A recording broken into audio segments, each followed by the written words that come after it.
Ever wondered who ruled the ancient Egyptian lands over 3,500 years ago? Let's delve into the enigmatic reign of a significant ruler, Apophis, also known as Apepi.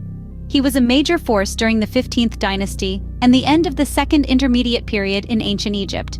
His rule spanned 4 decades, covering the northern portion of Egypt in the early half of the 16th century BCE. But his influence didn't stop there. Although his official jurisdiction was the Lower Kingdom, Apophis was a ruler who knew no bounds. In practice, he held sway over the majority of Egypt during the early years of his reign. His power reached far beyond his throne, dominating the landscape of ancient Egypt. His reign was not just about control, but about expanding influence, cementing authority, and shaping a civilization. Despite his official control being limited, Apophis was a force to be reckoned with, commanding respect across the majority of Egypt. How did Apophis interact with other rulers of his time? In the south, amidst the native Theban 17th Dynasty, Apophis managed to maintain a peaceful trade relationship. But peace was not a constant in the land of the pharaohs. There are hints of a potential conflict rumbling between Apophis and Seqenenre, the Theban king. This suspicion is born from the severe head wounds discovered on Seqenenre's mummified remains. But the greatest conflict came after Apophis's reign. The Hyksos, the people he ruled, were expelled from Egypt no more than 15 years following his death. This expulsion marked the end of the Hyksos rule and their influence over Egypt, a significant turning point in the history of this ancient civilization. So while Apophis managed to maintain a peaceful coexistence for some time, it seems that conflict was inevitable.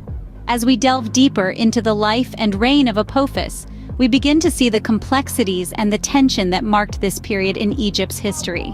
What did Apophis leave behind after his reign? This is a question that many historians and Egyptologists ask, and the answer is as fascinating as the man himself.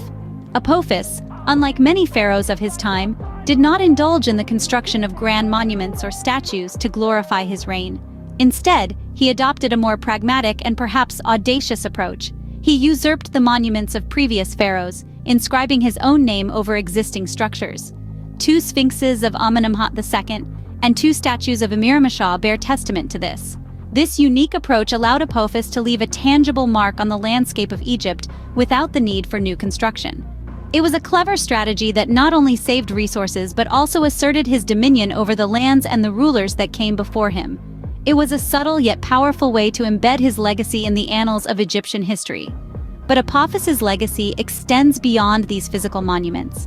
He made significant cultural contributions that have shaped our understanding of ancient Egypt. Apophis had a deep appreciation for the knowledge and wisdom of his ancestors. He encouraged his scribes to copy priceless Egyptian texts, preserving them for future generations. Among these texts were the Edwin Smith Surgical Papyrus, the oldest known surgical handbook, and the Rind Mathematical Papyrus, a text explaining Egyptian mathematical theory. The Westcar Papyrus, a collection of stories and tales, was also preserved under his reign. These texts offer us a glimpse into the advanced knowledge and culture of ancient Egypt, and their preservation is a testament to Apophis's commitment to cultural preservation. Apophis's reign was more than just a period of control. It was a time of cultural preservation and legacy building, leaving an indelible mark on ancient Egyptian history. His decisions, from monument usurpation to text preservation, reflect a ruler who understood the power of legacy and the importance of preserving and enhancing the cultural heritage of his civilization.